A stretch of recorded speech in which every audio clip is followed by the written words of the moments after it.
لما بيسألني واحد لبناني انت شو جنسيتك، انا بوطي صوتي او ما رح يعني اوضح له انه انا سوري، مشان ما يقول لي والله السوريين عنا بلبنان غلونا الاسعار وعملونا زحمه وما ضل بيوت للاجار.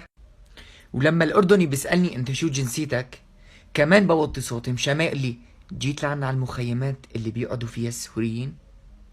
طبعا بتركيا ما في داعي اقلكن كيف بيعاملوا السوري بتركيا، لانه خلص سوري هذا فيروس، هذا خلص طلعوه برا البلد.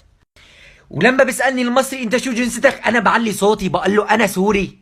لك بقول لي نورت بلدك، ولك بقول لي ميت السلامه، ولك بقول لي اذا ما شالتك الارض بنشيلك فوق راسنا وهي بلدك، ولك ما بتضايقوا مننا، ولا بقولوا لنا غليتوا الاسعار، ولا بقولوا لنا عملتوا زحمه ببلد.